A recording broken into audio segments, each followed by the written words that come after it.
Hello, folks. We are going to talk about recruiting, sponsoring, and team building today. And that is a topic that sometimes people are excited about, and sometimes people are, I don't know, they're uncomfortable with it sometimes.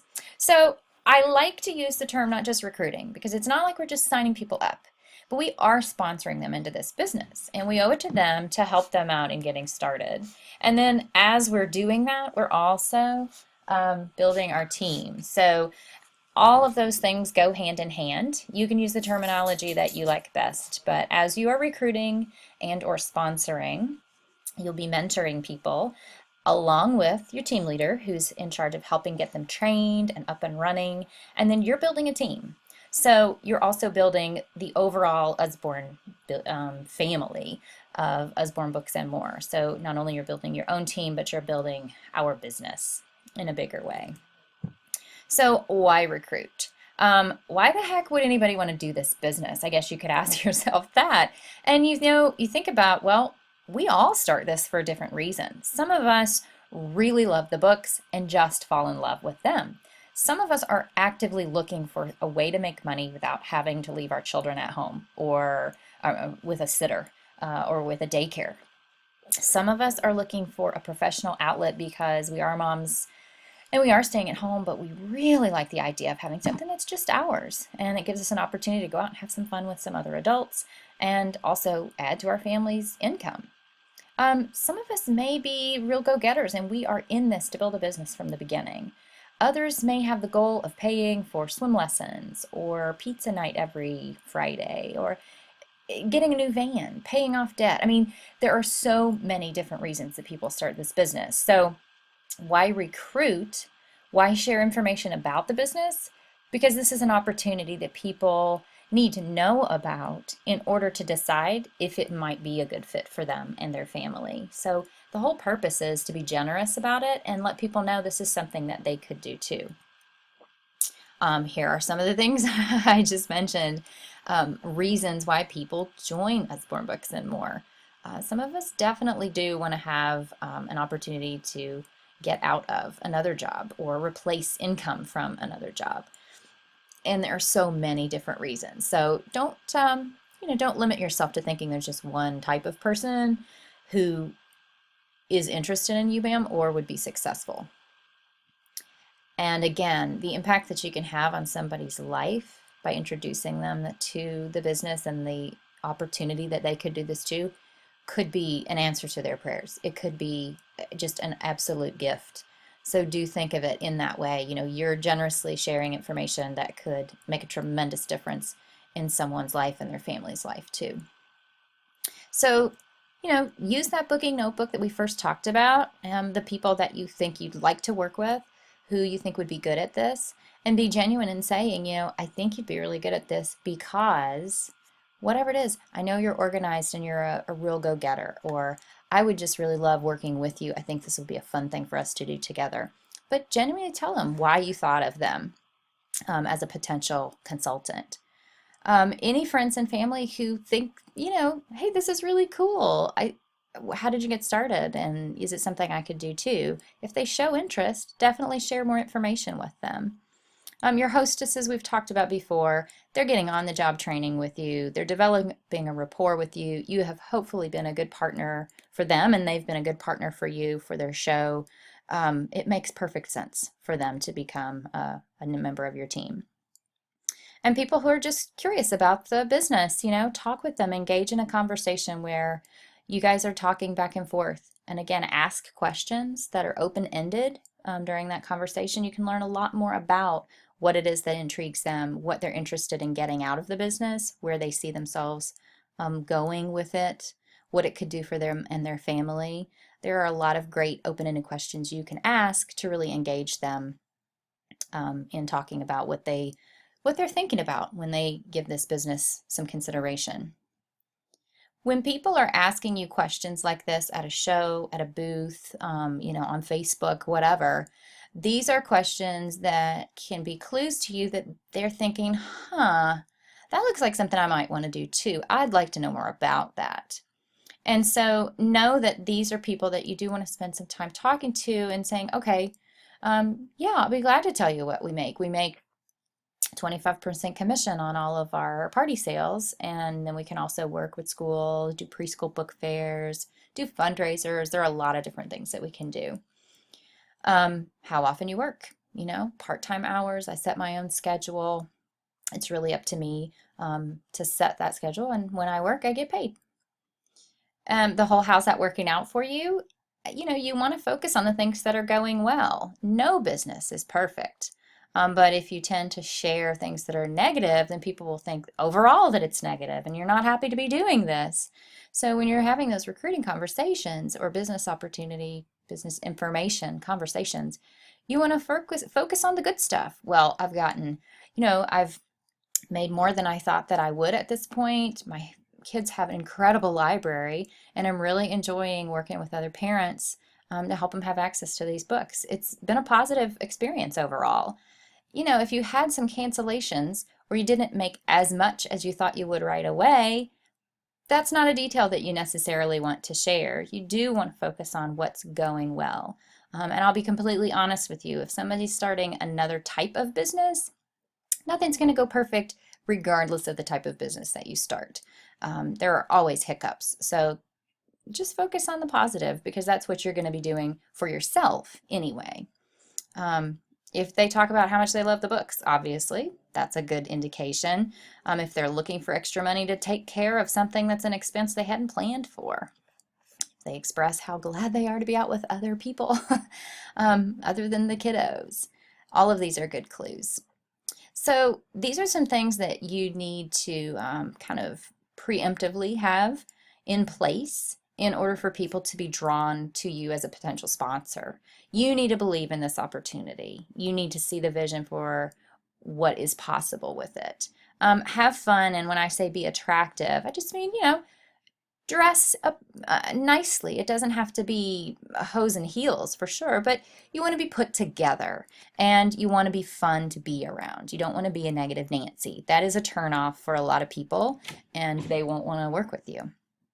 Maintain a good, consistent personal business. You will be out there seeing people who are interested in the business that way, and you also have opportunities for them to come with you to events for training purposes. If they know that you're consistently working, then they'll be like, oh, okay, so this person's staying busy. This is something that, they're not having to work so hard just to keep this going. Do keep your focus on the person you're working to help. We want to keep the focus on how this business can help them meet their wants and needs. When you're having those conversations, if you're thinking about yourself at all during a business information conversation, you want to mentally say, I need to turn this back around to this person. It's okay to share anecdotes and that type of thing, but you really want to keep the focus on the person you're talking with. And have a willingness to learn.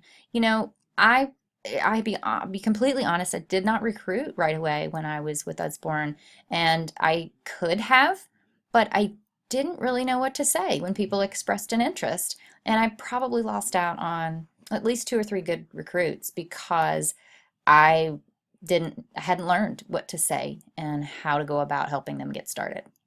So be willing to learn some words to use if you need to do that, and ask for help, because that's what we're here for. And it is an absolutely learnable skill to have these conversations and have them be comfortable and enjoyable. Even if the person does end up saying no to you, then you want to just continue with saying, I really want to thank you for giving it some consideration. And if your circumstances ever change, keep us in mind, because I really would enjoy working with you, I think. Then you've ended that conversation in a very positive way. And you may also want to say, I would really love to keep you on my customer email list and, potentially do a show for you again in the future. Can I keep in touch with you? There again, you're getting permission to keep in touch with them and ending on a really positive note. So to believe in the opportunity, we have an awesome product. Absolutely. I don't think that goes, I think that goes without saying. Our model of business, direct sales, it's a huge growing business. And if you're not on board with the concept just yet, give it a little time, ask a lot of questions about the stability of it, how it's growing, and I think you'll be very confident. Our home office bust their tails to do the best thing for us always, and I believe they have our best interests at heart. They're very receptive to information from the field, and they really want to help us be successful. And believe in you. You're doing this. You know, you have started something that makes an impact, a positive impact on children and families, and you're doing good work. So I want you to believe in yourself. That whole have fun and be attractive, you know, this isn't a hard business, so don't make it more complicated than it needs to be. Consider how you talk about your business. Again, if you're a negative Nancy, then people are going to pick up on that. So if you have a complaint and you need to vent, call your upline, talk to her. Sometimes just venting and getting it out there really helps. And you might get some tips on how to change things up a little bit so that whatever you're venting about doesn't happen anymore, or can be tweaked a little bit so that it's not as impactful to your business. And again, a consistent schedule makes everything easier because you're in practice, you have your stuff packed, and people see that you're busy. They want to join someone who's busy and doing this business for real. Okay, so maintaining that personal, consistent business. Recruiting, they call it a sometimes numbers game. Basically, that means the more people that you see and talk to about the business opportunity, obviously the more people you're going to get signed up because you're actually seeing them and having those discussions. You want to keep your own story very brief because, again, it's about them. It is all about the person you're talking with. And invite them to join you. Have you ever thought about doing something like this? Is a really open-ended question and a pretty comfortable way for most of us to ask. The cookie picture is because when you make these incredible batch of cookies, or you've had the best cookies ever at a particular restaurant, and you see your neighbor or your friend or an acquaintance, you don't just go say, oh my God, I had these awesome cookies. They were so incredible and blah, blah, blah, blah. And, you know, talking all about them, and they were chewy and gooey. And oh, I loved the chocolate chips, and they had these macadamia nuts, and they were just incredible. But if you brought some home, you might say, do you want to have one? I have an extra. Or you've got to go there. The bakery is La Di Da Bakery. It's on such and such street. You're going to give them information so that they can also get what you got. Or, for instance, you got this most incredible deal on locally grown peaches at the market, and they were dripping with sweet juice, and an incredible deal because they're in season. So you would want to say, oh my gosh, Suzanne, you should go to Publix this week and get peaches. They're on sale for 3 pounds for $1, and they are incredible. I knew you would want to know about the deal. That person might be allergic to peaches and say, oh, thanks for telling me. I wish I could enjoy them. Or they might say, you know what, I just bought them and they are awesome. Or they might say, thanks so much for telling me. My husband just brought some home from a business trip because he was in South Carolina and he saw some on a roadside stand. In all of these situations, some people said yes, some people said no, and it was not personal. But you were kind enough to share the good information that you had. Look at recruiting and sharing the business information the same way. You've got a good thing here, and you want to share it with other people so they can decide if it's something they would like to take advantage of. And the decision's up to them. Focus on helping others. It really is about how this business might fit into their life and benefit them. These are some great questions to ask. What interests you most about Usborne books? What interests you most about getting involved with Usborne? So how do you see this fitting into your life? What strengths do you have that you think will really help you be good at this? What would you like to get from your business? Really good questions there, all open-ended. And then move to action, call to action. Do you have any more questions right now, or would you like to go ahead and get your kit ordered? Because that's the next step.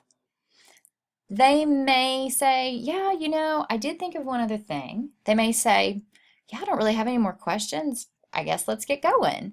And you can help them fill out the kit order right on the spot.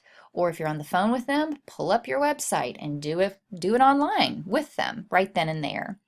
And if they say, I'm still not sure, I think I'd like to do this, but I don't know, then book a decider show. and say, let me do a show for you, and then you can decide if you'd like that to be your kickoff event or not. And willingness to learn. Like I said, learning how to do this in a really comfortable way is a totally learnable skill. And you were recruited by someone is your sponsor, so think about how that conversation took place and make note of how that went for you, and you can learn from that as well. Follow through is so important, just like the baseball hitter. You do not stop as soon as the bat hits the hits the ball. Do not stop at first contact. Follow through. It's going to determine how far that conversation goes with that person, and it's going to determine whether they become a part of your team or become a person who you still continue to do business with beyond just that business conversation. Regardless of whether they say yes or no, you want to end on a positive note. There are lots of resources to learn more about recruiting, sponsoring, and team building. Audio trainings on the back office, of course. Check-in and coaching calls with your team leader. Bring up this topic and just let her know how you're feeling about it and what you'd like to learn more about. Obviously, you can go to usborneachievers.com. Definitely ask questions on our team Facebook group page, because there are lots of us there to help answer. And attend the weekly chats and trainings that are available to you, because recruiting, sponsoring, and team building do come up as a topic featured on each of those trainings periodically. That's all we have for this topic, and I'm really glad that you came to listen. Please get in touch with your sponsor and let them know what tips you learned from this and what questions you have about it as well.